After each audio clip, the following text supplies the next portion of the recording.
Matt. So we'll do some introductions here. My name is JJ Johannes, for those that don't know me. I've been involved in real estate for 21, almost 22 years now, from independent agent to independent brokerage, to cloud brokerage, to being a solo agent again, which is my current status. And so just doing a lot of different things. My background is technology for a decade before I got into real estate. So, and I'm in the Cedar Rapids market, and Iowa City market as well. So, Matt, why don't you go ahead and introduce yourself? Hey everyone, my name is Matt Clark, real estate agent right here in Cedar Rapids, Iowa. Started off at a smaller independent brokerage, moved to a cloud-based brokerage for about 4 years, and then moved to a different cloud-based brokerage the last year here. My background's mainly I have a team now, but we still kind of act as solo agents. So I've essentially been a solo agent for my entire 8-year career. I've closed roughly almost 400 deals probably in those 8 years. I don't know what the volume is on that, but a lot of experience as a solo agent. Like I said, that's predominantly. I do have a team now, but we still kind of act like solo agents. It's kind of a different setup. So happy to kind of share today and chime in on the conversation. Tim Hernandez, you want to go next? Yeah. First of all, thank you guys for having me on. I appreciate it. A little bit out of my comfort zone, but that's how you get better, by getting out here and get in front of everybody and kind of letting them know what works for me. But I'm in Eastern Iowa, Western Illinois. I have been involved in real estate since 2017, or 2007, so 17 years, but only as an active agent for 5 years, the past 5 years. So 5 years ago, I joined EXP, and reason I joined EXP was just to buy some properties for myself and sell some properties for myself, because I was in that game, flipping game business. But then it just took off to helping a lot of other people. So I should close about 60 deals this year, about $11 million. Very nice. Tim Nash, why don't you go ahead and introduce yourself? Hey, morning, everybody. Tim Nash here. I'm based out of Cedar Rapids and with Skogman Realty. And I've been doing this now for 7 years. I've been a solo agent that entire time. My background initially is I have a bit of a military background. It's all Iowa National Guard, which is part-time, but I feel like the first 10 years of my career was a lot of military schools and 2 deployments. So I feel like that's where I got most of my experience from in my 20s. In my 30s, my wife and I settled in Cedar Rapids, and I got into blood banking, which I was the guy that went out into the community, and I would come to your workplace and I would coordinate with your HR person, and we would set up blood drives. The reason I talk about that is because that really plugged me into the community. And it was a really great networking opportunity for me, actually. And I didn't even realize it. And after blood banking, nonprofit world, it was getting a little stale. So I got into real estate, and that was in 2018. And I've been doing it ever since. I think I'm closing somewhere north of 45, I think 48 properties this year, and coming up just shy of 7 million. So Awesome.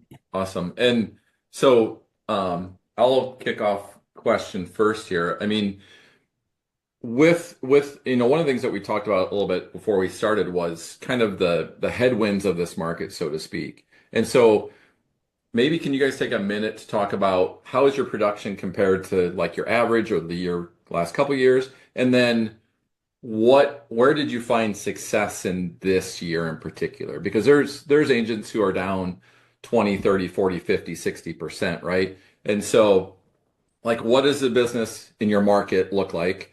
What does the market look like where you're at? What does your business look like this year? And then where did you find those like wins this year that you had some success? Tim Nash, I'll go to you first. I mean, honestly, if I was working solely with primary residential, home buyers, my business would be down quite a bit this year as well.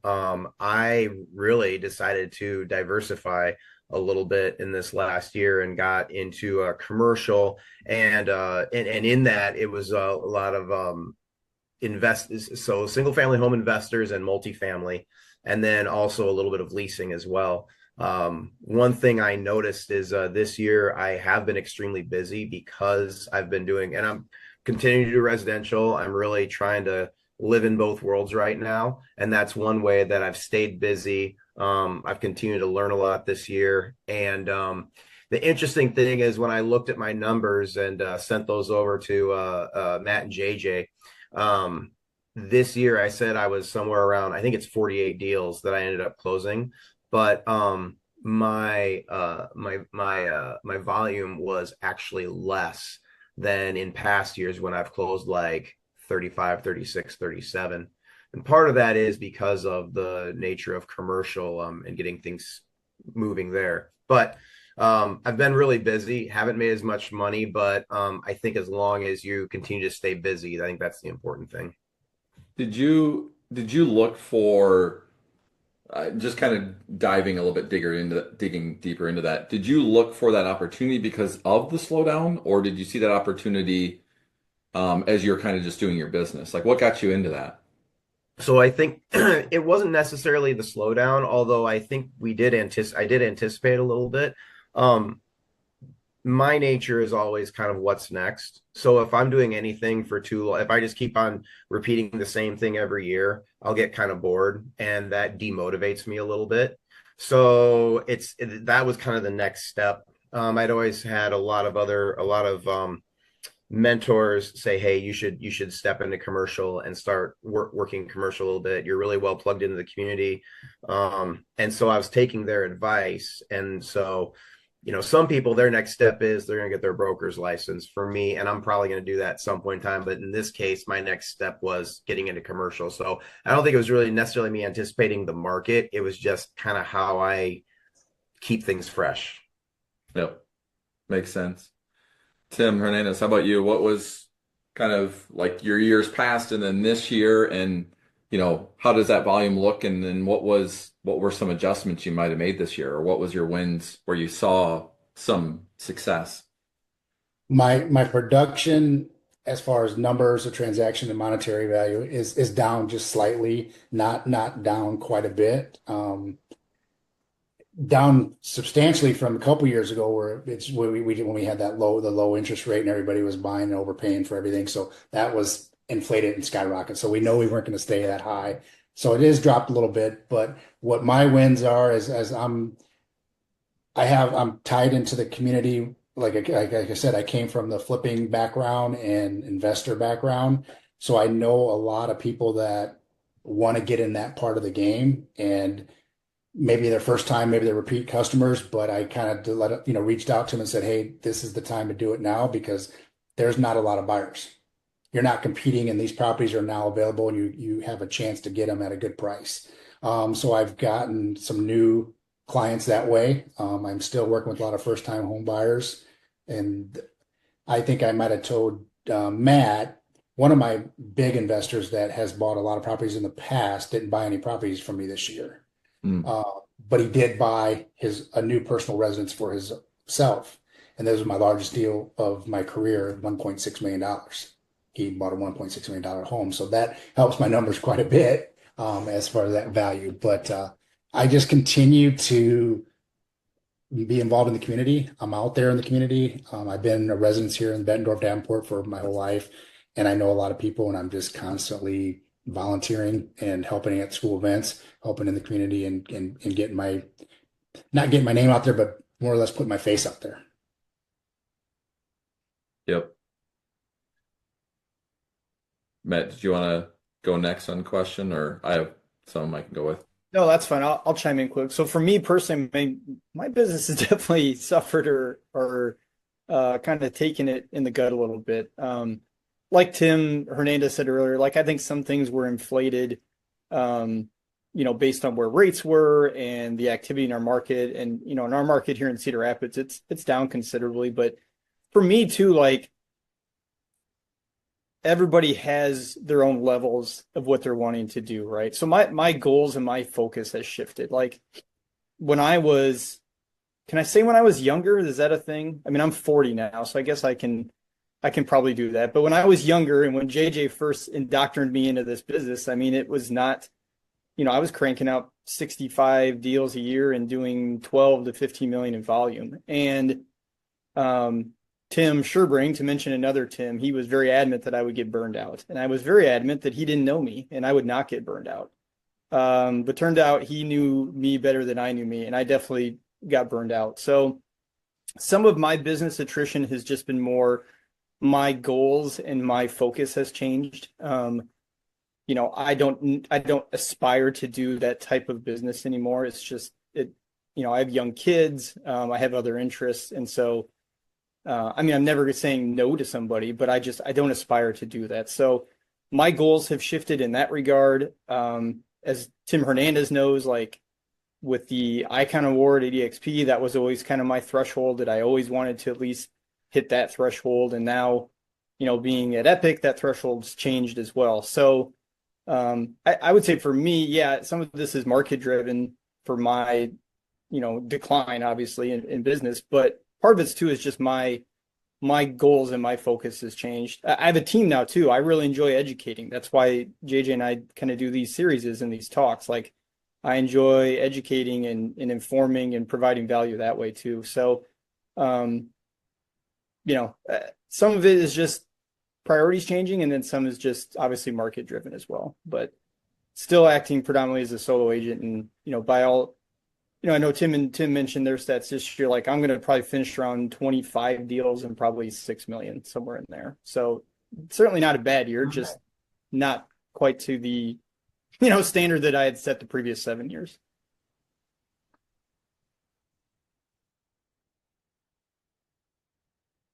Oh, you're on mute, JJ. I muted myself, then I forgot to unmute myself. I want to get into a little bit of where your deals come from, but I want to remind everybody, if you have questions, definitely throw them in there. We made Tim and Tim promise that they're an open book. So they pinky swore that they would be an open book on any questions that you have. So fire away. But let's talk a little bit about where your business comes from. Do you track that? Like I have a spreadsheet. I was just pulling that up just to kind of look at where my numbers were. My numbers actually, 2023 was a lower year for me because I think I let the foot off the gas a little bit on business. 2024 is actually an increase in business for me this year. But I have a spreadsheet where I track where every deal came from, whether it's, past client sphere of influence, whether it's, a yard sign, an agent referred it to me.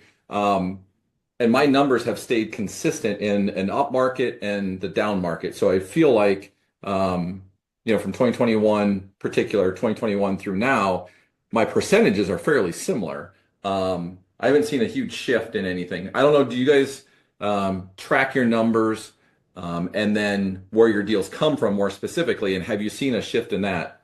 Tim Hernandez, I'll have you answer that first.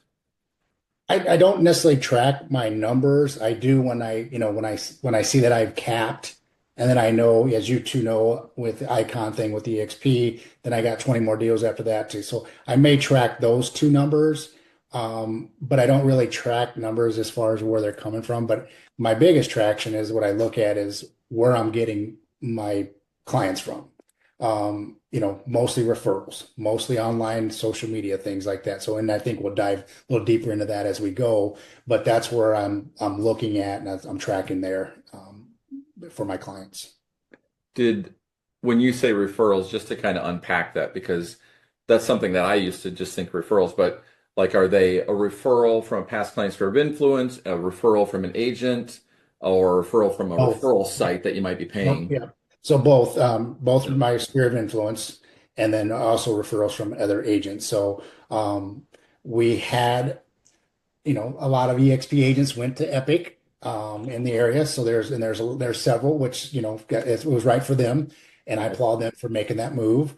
But there was also some other agents that moved out of the area, but they still have clients back here, and I'm now getting the benefit of those referrals and taking care of them. So, and it's just developing the relationships and. Again, but the most of them come from my referrals from my current clients. Gotcha. Tim Nash, do you have you track your numbers as far as where your leads are coming from? What's your main sources of clients? I do track my numbers. In the past, I've used a I had a spreadsheet that was given to me back when I first started, and that was kind of every year I would just clear it out and start over again. And this year, I'm working with a coach, and so they have a spread. It's a spreadsheet. It's just another spreadsheet that I track. But anyway, now that being said, it really just tracks my numbers as far as appointments, listings taken, buyers closed, et cetera, et cetera. It doesn't really track where my leads came from.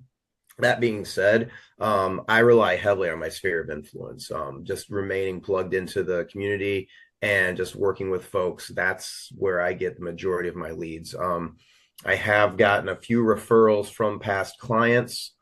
But yeah, mostly it's just working in my sphere. Yep. And I know you track your numbers. Where's your biggest lead numbers Yeah, coming from? I track things pretty diligently, almost obsessively, some some might say. I think, Tim and myself, I think our businesses are very similar in the fact that we rely heavily on that sphere of influence. I do track where mine come from. I know I can nail it down to the percentage. So I just pulled my spreadsheet up. 58% of my business this year has come from repeat clients, friends and family, referrals from those, that sphere of influence. So that's a big piece, right? And 27% of my business has come from other agent referrals. That's kind of Tim talked about in terms of networking, Tim Hernandez. So if you add that up, I mean, almost, 80% of my business comes from agent referrals, sphere of influence, friends and family, and repeat clients. So for me, working as a solo agent, like that's important for me to know. That tells me where I need to invest resources, right? If these are the ways that I'm obtaining business, that's where I want to spend money, whether that's a football magnet in the fall, Christmas cards in the winter, something in the spring. Like I try to do a really good job of staying in touch with my sphere because I know that's where a majority of my business comes from.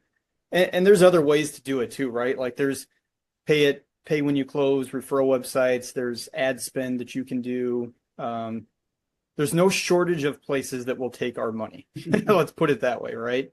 And, I'm not saying that's a bad way to build a business. You can certainly do that. That's just not the way I've chosen to build mine necessarily. So, but yeah, I think it is important to track those things because like I said, it helps me decide where to spend my marketing dollars.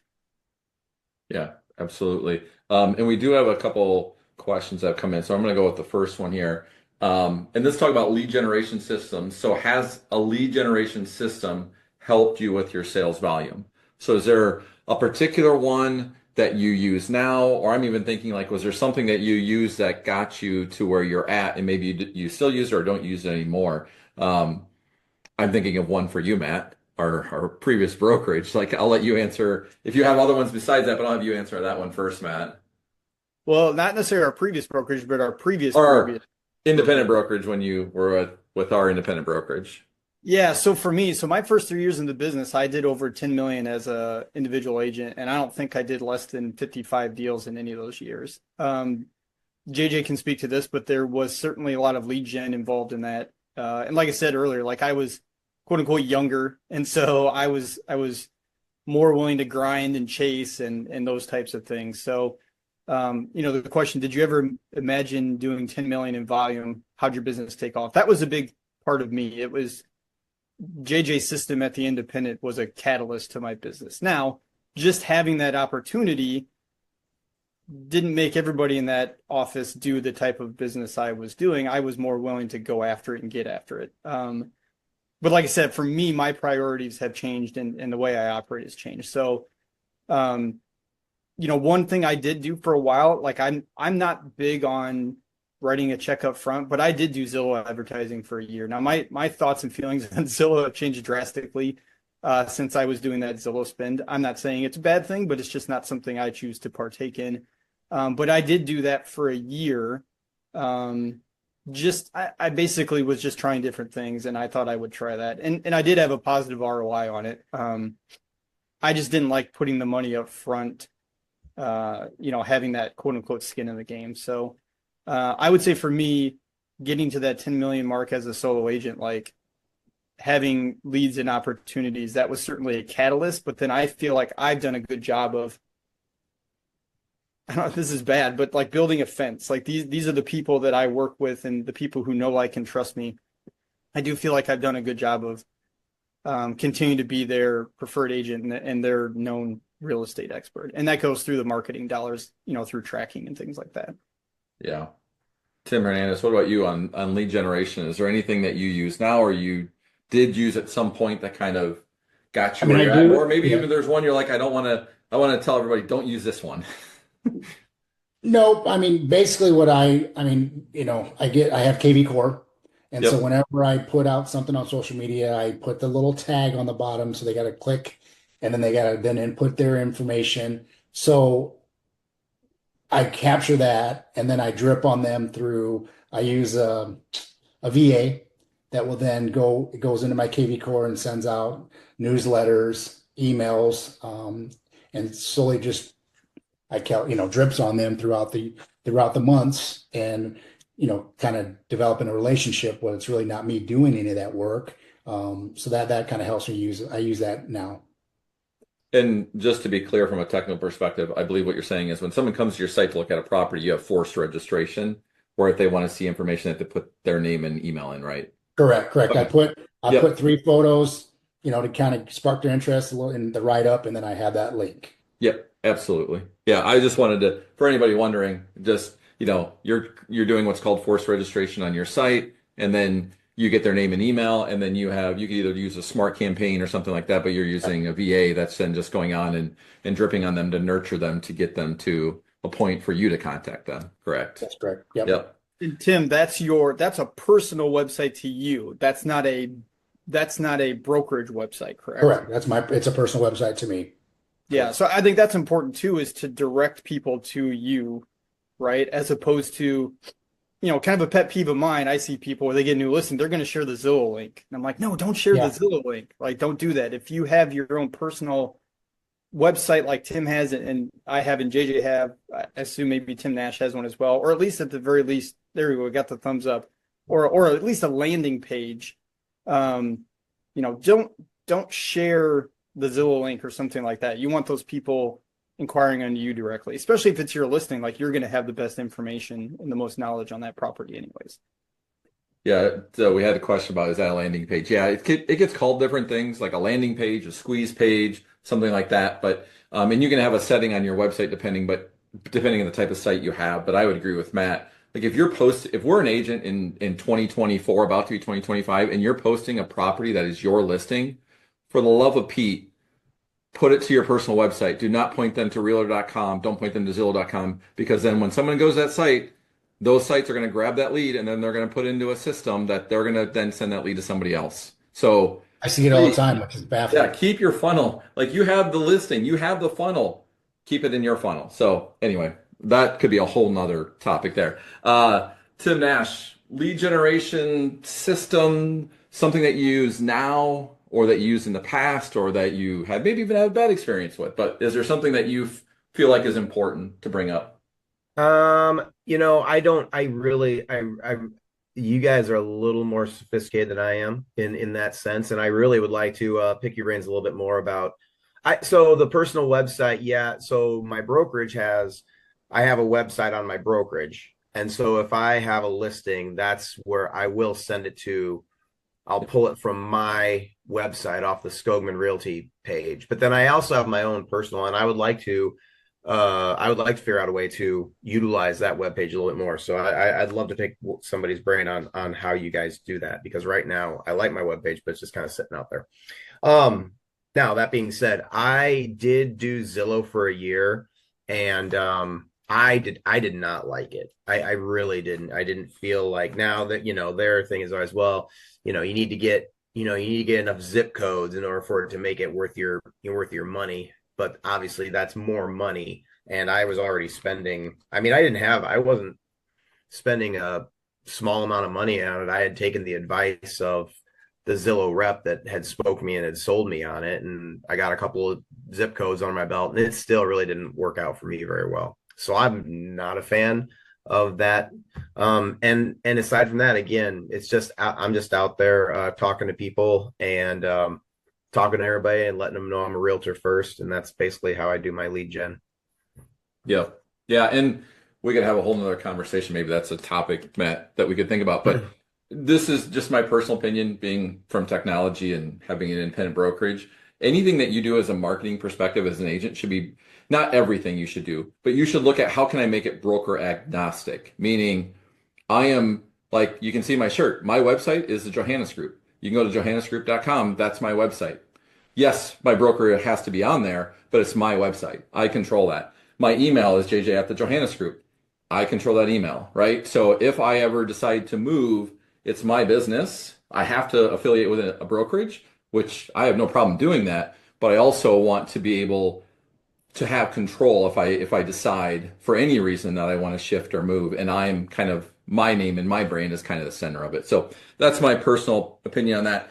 A couple other things that you guys mentioned, I just want to touch on from being in the business. I guess I've been in the business the longest here, and I turned Have you been 50 in the last week, so business I'm definitely more than older us than Matt. three? He was talking about being 40. Have you been in more So than us three combined, JJ? what's Did I do the that? math on that? Have you been in the business longer than the three of us combined? 8 and 7. Yeah, let's not talk about that. Um, uh, but so one thing is, if you're going to do any lead generation, you need to track your numbers. Know your ROI. I don't think there is any horrible lead generation platform out there, but if you're not going to get a return on it, then you shouldn't do it. Matt, Tim Hernandez, Tim Nash, and I could all do the same lead platform and have a different ROI, right? So make sure you know if it's an ROI positive for you. That's one thing. On leads, generation stuff that's out there, just know there's pay at close, meaning you pay nothing up front and they're going to take a percentage, and then there's pay up front. If you're struggling in business right now, I wouldn't do the pay up front. I would do the pay at close. Just saying that's my personal opinion. Um, I feel like lead generation platforms for agents who are struggling sometimes can be a good thing to build your sphere, right? So Matt is a great example of this. He did, I don't know, I'd have to add up the numbers, probably something like 200 deals or whatever you said the numbers were when you were at my independent brokerage, but you built up a sphere from that, right? And then you're able to cut everything off. So the goal is, that you want to build a business potentially off of that, or have that help you build a business. And then when you get to the point, then cut the cord, right? And then your business, you don't have all the referrals or the upfront cost. So don't be afraid to use the lead generation platform to build an ROI. But here's my warning that I see agents do all the time. They get the lead generation, they get the leads, and then they just churn and burn, and then they had to do nothing to follow up with those agents to build them as an sphere of influence that's going to refer them business or come back to them. So now you just got one deal. Make that one deal 5 deals. Make that one deal 10 deals, because then it's a much better ROI for you. That was it. Those were the notes I had written down. I think that's a great point. You use these lead generation platforms to help build a business. Don't make it your business, if that makes sense, right? You do not want to rely on that. As a beginning agent like I was at JJ's Independent, yeah, I definitely leaned on it because I didn't have that sphere of influence. Like, I'd known people. I lived in Cedar Rapids 6 years at the time, and my wife's a lifer here, so that helped. But JJ's opportunity was a catalyst. But then that's kind of what I was saying, and Tim and Nash and Tim Hernandez probably do the same thing. Then at that point, building a fence sounds really awful, but that's the best way I can describe it. It's your people, right? It's the people that know, like, and trust you. It's the people that trust you as their advisor. You have to use that as a catalyst. I feel like if you are dependent solely on, pay at close or pay up front lead sources, to me, you rent your business in that scenario and you don't own it. And so I think there's a clear distinction. And if you want to have longevity in this business as a solo agent, through good markets and through, slower markets like we have now, it's so important that you own your business versus renting your business. And there is a distinction. Yep. And going on that sphere of influence, I definitely we have questions, but I also want to answer the questions people have put them in there. One person says, what if the people in your sphere of influence don't have the ability to become a client? Meaning they they can't buy right now, is what I'm assuming. If I need clarification on that question, whoever asked that, let me know. But you're saying, look, I have a sphere of influence, and it could be maybe their credit isn't good, or maybe they're younger, they're not at that point. Like, I have some thoughts, but Tim Nash, what are your thoughts on that? If I have some people in my sphere that aren't in a position to buy right now or transact, like what do you do with those people? How do you stay in touch with them? How do you help them get to that next step? My thing is always um, about teaching, about providing information, and through providing information, you empower those individuals. And sure, they might not be. I mean, I've got a lot of um, I've got a lot of clients whose kids are, high school age, or they're going through college right now. And so one thing I think of is, okay, I need to feed these people information so that when their kids come of age and they're going to start thinking about buying their first property, I was the one that was feeding them that information that entire time. I'm the subject matter expert that they know. And so they're going to come to me with those questions, and they're going to bring me clients. That's how I would answer that question. I was like, yeah, they might not have the ability to do anything right now, but if you're serving them as a subject matter expert, then they might have friends or relatives that are going to say, hey, I've got a buddy who's a realtor and they seem to know a heck of a lot about the market. You should go work with them to purchase or sell. Yep. Yeah. Tim Hernandez, what are your thoughts on that? So since I'm the oldest one in the group, I have a lot of friends that are buying, their kids are buying. So continue and just to feed them information, like Nash said, um, prove my worth and my service that I'm willing to work with, anybody. It does, doesn't matter the price of the home, it can be down here or it could be up here. I'm not going to discriminate. I'm going to work with everybody the same. Um, as far as people that are not ready, so say they have a credit problem, I'm going to connect them with a lender, and the lender's going to sit down, and I will come be present if need to be, but give them a game plan of how to build their credit score up and get it fixed so they can eventually buy. Don't just throw them off to the side, because eventually, if they want to buy, they're gonna do the work to be a buyer eventually. Yep. Tim, you raised your hand. I don't. Yeah, Yeah, yeah. go for Just it. just to piggyback off what Tim Hernandez said. I mean, I think my question is, how do you know that they are not ready to? I mean, I my assumption is buy, and the reason I make that assumption is because there's a lot of people out there who have been renting for a really long time, and they don't think they're in the position to buy, and right now with interest rates being what they are, might be true. But I also think that if somebody says to you, well, I would like to buy, but I'm just not able to, I'd pull that string a little bit. And because you're the one, and you and a lender are going to be the individuals that are going to ultimately be able to decide if they are able to buy. And then they can decide if they want to buy, right? But they're making assumptions that might be based on, that might not be, that they're making assumptions. They Yeah, aren't, nothing's based on reality. So I'd pull that string a little bit and just make sure that they aren't able to buy. that's exactly right. Because I still run into buyers who are first time home buyers. There was one couple this year I remember that were saying, well, we want to look in this price range because we want to put 20% down. And I said, that's completely fine if you want to put 20% down. Um, Typically on deals, I'm seeing people put 3 to 5%. That's probably the average I see. So if you want to do that from a financial reason, then that's completely fine. But if you want to explore outside of that because you don't need 20% down potentially, let's talk to a lender, right? So I think that education piece, and Tim Nash, you bring up a great point for everybody on here, but the person asked that call is, what is the reason why? And where is the answer for that? If it's credit, then I would say a lender, or do they need credit repair? If it's a percentage down that they think they need to save up to, then maybe they don't need to do that. So it's great to understand more in depth of the reason why. Matt, what's your thoughts on the sphere of influence who can't buy right now or is waiting to buy?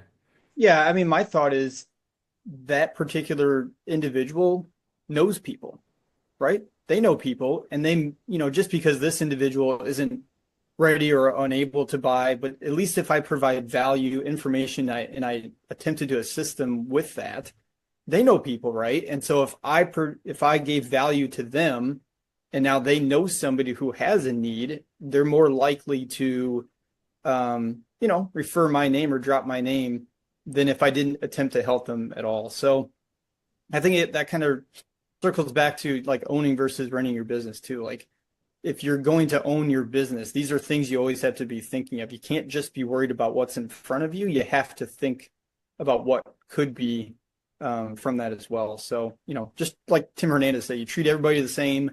And like I said, my idea is everybody knows somebody that I don't know. And if that's a way to get in front of that person and be able to assist them, that works as well. I've had numerous deals where the referring person wasn't ever anybody that's ever transacted with me for one reason or another, but I left an impression on them to the point where they felt confident giving my name to somebody else. And so I would say always be conscious of that.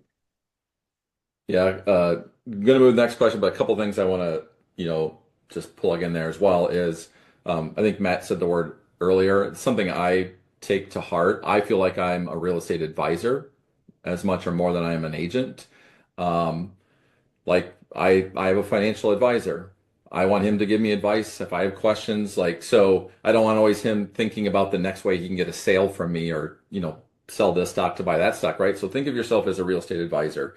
The other thing I was going to say is thinking back to not the ROI, the lead gen we just talked about. There are no bad leads. They're just not at the time of transacting.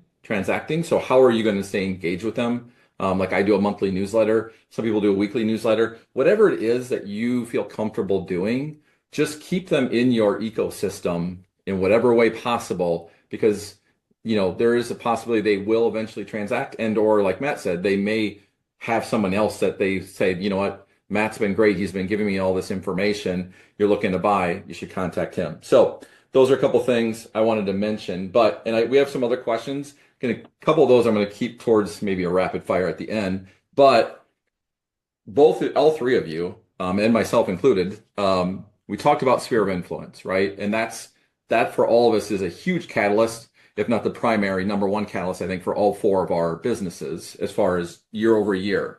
So what do you do to maintain that relationship? What does that look like for you? Is it emails? Is it calls? Is it dropping off a Thanksgiving pie? Like, what is it for everybody? I don't think there's any wrong answer, but I'm curious, what does each of you do for that? Tim Hernandez, I'll start with you.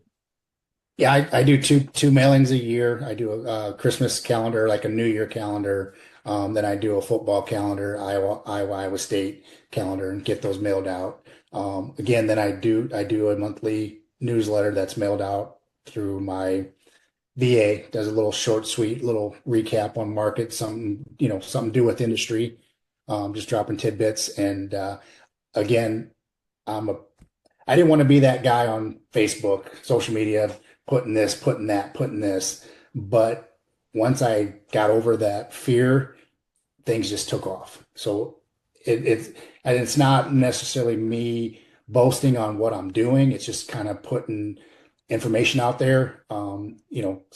Locked up those deals for clients, things like that, houses, sale pending, sold.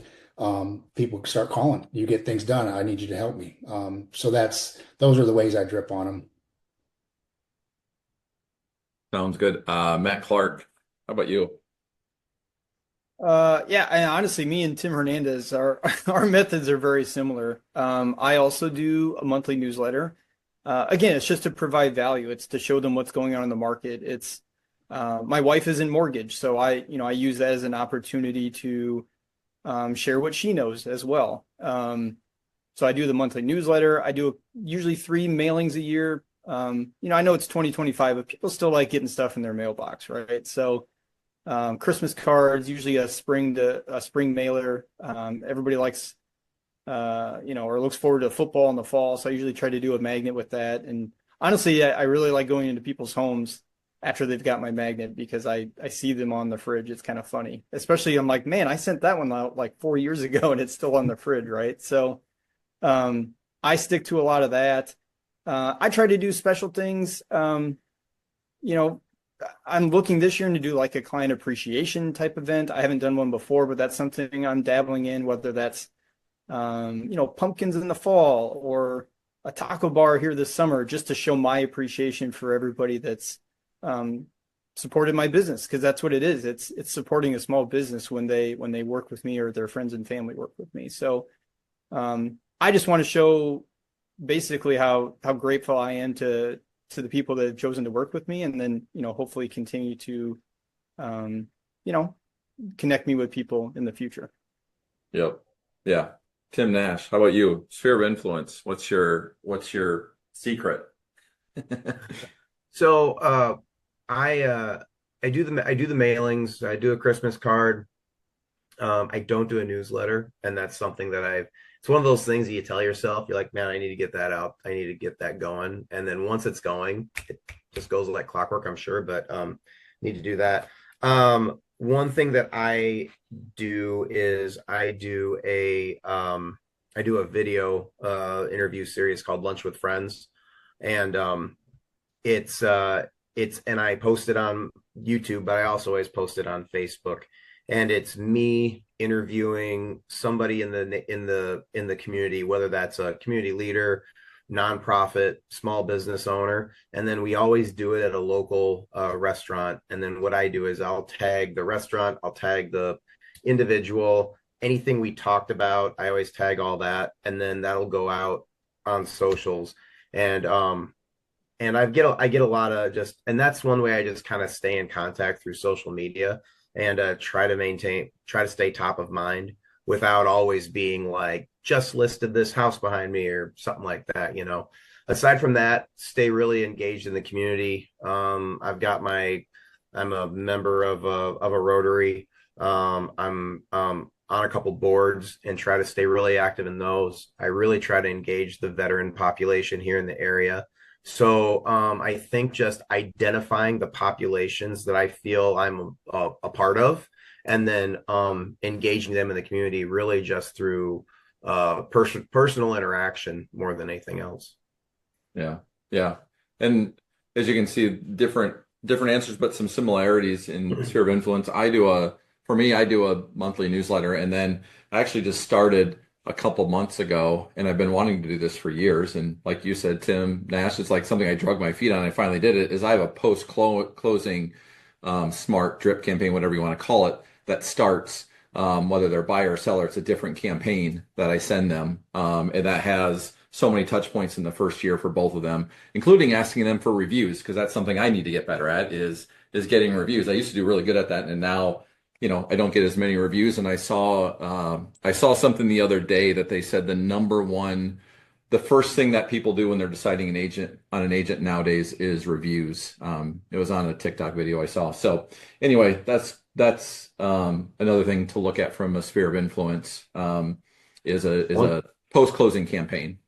Yeah, one thing that you remind me, one thing that's super easy, and this is something that I actually do that I didn't mention, is I'm a big fan of HomeBot. You guys heard of HomeBot or use HomeBot? And that's post-closing. I'll put that address in, and then they're getting a monthly email that's providing them information on market value of the home that they just purchased. And it's not, I've had somebody say, well, Tim, I'm not planning on selling this is our forever home. I'm like, hey, I'm just giving you information. It's just good because, that buyer that's in their forever home now, 5 years from now, might be calling you. So I guess that's my that's my drip campaign, my post-closing drip campaign. Yep. Homebot.ia for the people that want it. I used to have that, and then with Epic and our partnership with Really.com, we get a service similar to that for free. But yeah, and this is to me the financial advisor part of it, where for people that say the same thing to me on that, Tim Nash, is I'm like, well, just like a financial advisor, I like to see a monthly statement. I want you to get a monthly statement of the value of your home, because it's going to be your first or second largest asset. So it's good to to have that. So, real quick, we're getting towards the end of this. If you have questions, definitely make sure you throw them in. Got a couple of questions I'm going to jump in on here from people. One is, and this was kind of mentioned with some of you guys on the mailings, and the non-digital stuff. Does non-digital marketing work? Postcards, magazines, business cards, and I would say football schedules. Tim Nash, do you do any do you do any non-digital marketing, and what's your experience or thoughts on that? Um, I'll do my just sold postcards, and I will also do I'll do the Christmas, a Christmas card. Um, but I feel like the important thing with that is with the just sold, I don't like getting a just sold I don't like getting any postcard that is just saying, I'm a realtor and here's my phone number and here's my email. Call me if you want something. I don't like that at all. So my postcards always go out with a QR code that they can scan. And I always say,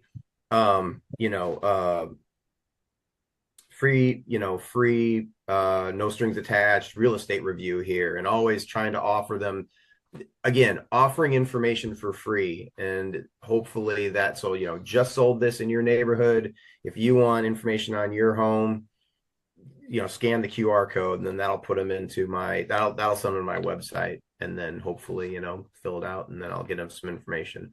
But I think I don't think postcards, any mail, any non, I don't think any non-digital mailer is great unless there's a digital aspect or some kind of call to action that will, engage the recipient.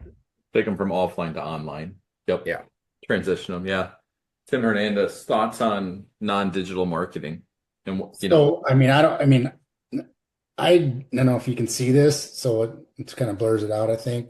I use Real Grader for my business card. I don't know if so you guys may know of it. Basically, I can share my contact, and if I handed a business card, an actual card to somebody, it's probably gonna make it in the garbage. But I can have them scan my QR code. I can email this to them. And when I first got it set up, I sent it out to all my contacts. And I said, hey, if you know anybody looking, it's kind of cheesy, but here's my contact information. It forwards it on, and it gets traction. yep. And it connects all my social media sites, for if they want to see my Google reviews, things like that, to my website, to my LinkedIn site. So Yeah. Matt Clark, what about you for non-digital marketing? Your thoughts? Yeah, I mean, in addition to, sphere of influence stuff, like Tim Nash, I do just sold postcards, and I mean, I even I get those in the mail, right? If an agent sells something in my neighborhood, and typically those just, and well, I'm an agent, so I immediately say what the heck, and then I throw it in the garbage. But beyond that, though, I think Tim Nash is correct. Like, you got to have a call to action. So when I send mine out, they do have a QR code. It is trackable. It is traceable. I know exactly who scanned the thing. And then for me, that prompts me to take the next step. Like, if someone scanned it, they took the time to scan it for one reason or another, right? And so I use that as an opportunity to maybe put something else in the mail. I might mail them a CMA. I might mail them listing information just in case they ever need it. Personalized marketing items. I'll throw up in a manila envelope, and I'll put that in the mail. And again, I may or may not hear from them, but at least I've made a second touch point with somebody who did have like a call to action when they scan that code. So yeah, I'm with Tim there. You got to move them from that non-digital to digital, and then that's your call to action. Yeah, and I would second that. I kind of like like the lead thing where I said lead platform. I don't think there's a bad one. I don't know that non-digital is bad or good. It's more about what is your message and what are you putting in front of them, and is there a way that then you can capture something that puts them into your funnel, so to speak. So taking them non-digital to digital, I think is something that you can do. I used to not do any non-digital. Now we have Thanks.io membership. So that's a mailing platform. Mailbox Power is another one, Thanks.io. So I send out just listed and just sold to 50 properties around the property that I list. It's got the QR code, get their home value, no strings attached. And then actually in my drip campaign for closings, on the buyer side, it automatically adds a postcard to send them, a home anniversary postcard for them to get that on the anniversary of their closing date. So that automatically, through some Zapier technology I put together, automatically sends out that postcard to them. So, I think there's ways to use it, and go from there. And the question that came up with a follow-up with that is like, what about boomers? And here's something that I would say. Yes, there are people who do not use technology, but like my in-laws are 80 years old and they have Facebook. Like, I think sometimes we think that there are people who do not use technology, but I think more people use technology, at least on a little perspective. It's not to the level of being on TikTok and Instagram, and they're not doing any dances or anything like that, but they consume, Facebook seems to be the one that a lot of people consume, especially when you get older generations, because they like to be able to see their kids and their grandkids and their activities and all these things going on. So, if you want to have something for somebody who you don't think is going to be on social, obviously there's not going to be a non-digital to digital transformation. It might be, here's my phone number, call me if you'd like a CMA, something like that is going to be more impactful for them. And you can have both options on there. So, getting towards the bottom of the hour, any questions, definitely throw them in. But let's go to the other question that was on here earlier and waited to answer till now. When you got into this business, I don't know if you had specific goals, but did you ever imagine yourself, and go back to when you're starting? For me, I have to go back longer than you three combined. But when you're going back into this, did you ever think $10 million in sales volume was like, did that seem realistic to you that you would ever do that? Now, all of us on this call have done this year or at some point in the last couple of years. Like, what was your goals when you started, and was 10 million something that you ever thought you would do, and how quickly did you accomplish that? Tim Hernandez, I'll have you go on that one first. Yeah, let me pull up my number thing here. When I first started, again, I kind of said I just started because I was running out of properties to buy for myself. There just wasn't the deals, because it's like, well, I think the agents are already getting to these deals before I were. So that's why I got my license, was just to get a couple deals or just do a little bit of volume, because I don't know if you guys know this, but the whole time I've been a real estate agent for the 5 years, I do have a full-time job. So I do work in the insurance industry, and so I kind of balance two jobs. Now, the success I've had in the real estate business for the past 5 years is allowing me to retire from the insurance part I'm not counting the days, but I think it's 13 days. So I retire in 13 days. But so I've had to manage that and do it. And so did I ever think I would make that or do that much volume? No.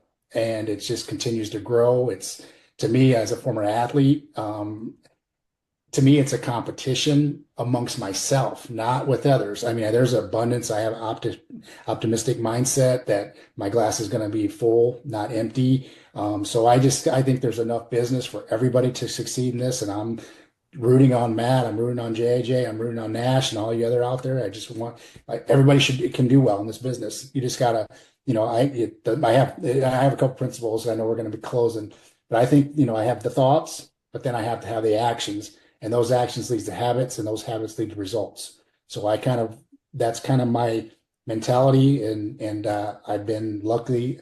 I don't know if am I lucky? Am I just being successful? I don't know what it is, but I'm no better than anybody else. If I can do it, everybody can do it. Yep, it's very true. The actions part is very, very important to all this. Not just have the thoughts, but have the actions. Matt Clark, when you got into this, 10 million, what did that seem like for you, or what was your goals? I mean, I know some of your goals, but share with everyone. Yeah, I mean, I definitely did not think that was in the realm of possibilities. I mean, I know myself. I'm a very motivated, self-driven individual, but I did not think that was probably in the scope, especially because I was a first-year agent. Like, my sphere was low. I was still learning the business, right? So to be fortunate enough to assist that many people, in the first 2 to 3 year span, no, I didn't think that was very realistic. But kind of like what Tim Hernandez said, like, it's the action, and I was willing to do the action. I was willing to put in the action. I'm a firm believer that you will get out of this what you put into it. And if you put minimal action into this, you are not going to get much out of it. And so, and again, I talked earlier, like my goals and what I want to accomplish has changed throughout the years as my life has changed. But I'm still a firm believer you are going to get out of this what you put into it. And if you put in, what is it? 86% of agents don't renew their license. Something like that. 87%. Yep, 87%. Yeah, I mean, I would be I would be willing to bet that that group of people didn't put in the action. And I think that is the separator between being a successful solo agent and being a statistic of one that does not renew their license. Tim Nash, thoughts on when you got started and goals and what 10 million looked like for you? So I'm still on the path. I mean, I have not hit 10 million yet in a year. The closest is I came just shy of 8 million.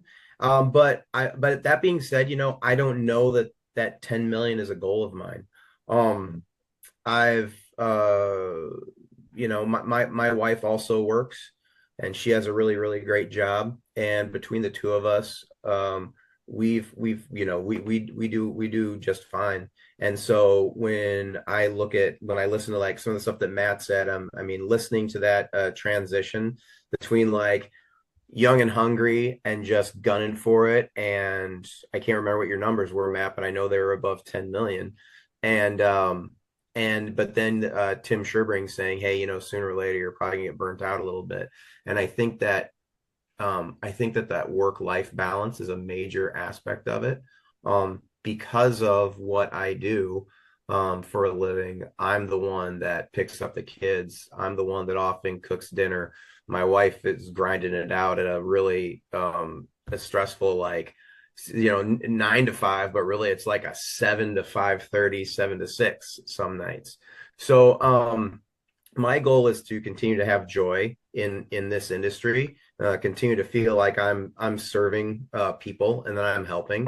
And I do believe that, that means continuing to take action, continuing to put reliable systems in place so that I can continue to grow my business. I don't want to stagnate. But I think for me, there are other aspects that go into this when I start thinking about goals. And I think my biggest goal is to maintain a steady business throughout the year and make sure that I'm still kind of serving a purpose, and that the people that do work with me are happy and satisfied with the decisions they've made. Yep, it's very true. Matt Clark, you got your hand up. Yeah, I thought that was cool. I saw Tim Nash do that earlier. I'm like, ooh, I want to try that. I want to put my digital hand up. Something Tim said there really resonated with me. Like I do think as you get into this longer, it becomes less about sales volume and transactions. And like Tim said, Tim wants to serve his community and, be involved in that manner. And I think that's very important. Like, it's not just about numbers. And I do think there's a mental shift. I know I went through this shift. I went through a shift where I was, whoever taught me how to check the reports in the Cedar Rapids MLS, like, damn you. Why'd you ever show me that? Because now I was obsessed with, oh, what's my transactions? What's my volume? Like, I don't know if JJ showed me that or Tim, but that to me was important at first. And then things shift. And as you become more seasoned and you understand this business more and how to run your individual business, my mindset shifted from pumping out transactions and volume and helping as many people as possible to how to make my business more profitable and lean through alignment with a brokerage, through alignment with certain systems, through however I could make my business more lean. That flipped for me probably 2.5, 3 years into JJ's Independent. When I made my change to my cloud-based brokerage 4 years ago, or almost 5 years ago, for me, that's when it changed. I went from worrying about transactions and volume to saying, this was my profit at the end of the day, right? And I think that's where I became less of just like an agent doing a bunch of deals and more into let's go with a responsible business owner, because I was paying more attention to those things and how to be lean and how to be profitable. Yep. Well, that's something I wrote down when you guys were talking. A couple notes I wrote down was, one is profitability. I feel like sometimes we get so focused on a top end number, kind of like sellers get focused on a top end number because they know what the bottom line number means for them, because they have a higher mortgage than maybe the neighbor across the street who sold the house. But that doesn't change the value of the house, right? sometimes I feel like agents get caught stuck on thinking about a sales volume number. When to me, that's a top line number. Like, what's the profitability of your business? Like, if you're paying I'm going to use referrals or not referrals, relocation. Like, if you're paying a 40% relocation on every transaction and I'm paying zero, like, you can do 10 million, I can do 10 million, but I guarantee I walked away with a lot more money, right? So knowing your profitability is a big part of it, knowing your work-life balance, so you don't get burnout. And then um, Tim Hernandez and Matt both mentioned action, but I'm gonna just caveat that a little bit and say appropriate actions. I see a lot of people are very busy in real estate. Every time I try to, we ask people about being on our webinar or going out to sit down and have lunch, and I'm so busy, and you pull up the sales on me like you did 4 deals this year. It's December. Like, what are you busy with? And I'm not judging that. I just sometimes I feel like people are busy just being busy. Like, I feel like I have to, I'm spending all this time on a new logo and I'm spending all this new time on whatever it is. Like, what's your actions? Like, being busy and having a ton of actions, are they things that are actually going to move the needle and improve your business? That is something, you have to go to your coach, mentor, broker, somebody that you trust to say, because if I'm doing a lot of actions, I'm seeing no traction, I would just question, are you doing the appropriate actions, right? That would be something I would want to help somebody understand, like, what is the appropriate actions? So we are over an hour now. So I think we're gonna head there or end there. Appreciate everyone, joining us live here. The recording is going to be available if you want a copy of that. It's going to be on the at Matt Clark 23-9, or you can email me back. You got the email invite from me through Zoom on this as well. Email me and I'll send you a copy of this recording. And again, I want to say thank you to Tim Nash, Tim Hernandez, and my co-host Matt Clark again. Thank you guys for being on here. Any last parting words of wisdom as we head into the end of 2024 and holidays and get into 2025? Just want to say, Go ahead. I just want to say happy holidays to everybody. I appreciate you guys having me on. Tomorrow's a new day. Next year's a new year. Just keep plugging away and keep getting yourself connected and develop relationships with people, and it'll go a long way. Yeah, I would just piggyback on that. Again, happy holidays, of course. And then also, we're going into that dark season. I feel like, real estate's cyclical, and we're going into winter and things get kind of quiet. And I would just say, go out, get engaged, talk to people, join a club, get out there, have coffee, have lunch. It's not just good for your business, but it's really good for your mental health to get out and engage with people. Don't sit in your office, whether that's a home office or it's at your broker, and just spiral. Get out there and talk to people. Yep, very true, Matt. I'll leave it with just want to thank Tim for picking up my phone call. You guys could have very easily hit the red button instead of the green button. So appreciate you guys picking up the call, joining us today, and having a very open and candid conversation. Like, I think there's a lot of value in this for a lot of people. And then for those who have attended or, will watch this at a later point, I would encourage anybody with questions or want to bounce ideas off of any of us, like, reach out to Mr. Nash there, Mr. Hernandez, JJ, myself. Like, I think we're all willing to share, and that's why we were willing to get on this platform. So if there's anybody out there needing anything, don't hesitate to reach out. Yeah, I would echo those sentiments. Thanks for everyone. Thanks for all three of you being on here. Hope everyone has a Merry Christmas and hopefully, a successful 2025. And if you have any questions, like Matt said, you can reach out to Tim Nash, Tim Hernandez, Matt Clark, myself. All of us are open to help people in this industry, because there's plenty of business out there for everyone. It's just a matter of making sure, you're overcoming those obstacles, taking that appropriate actions, and, go after and reach those goals. So again, thank you everyone, and hope you guys have a Merry Christmas and a Happy New Year. All right. See you guys. See you guys. Thank you.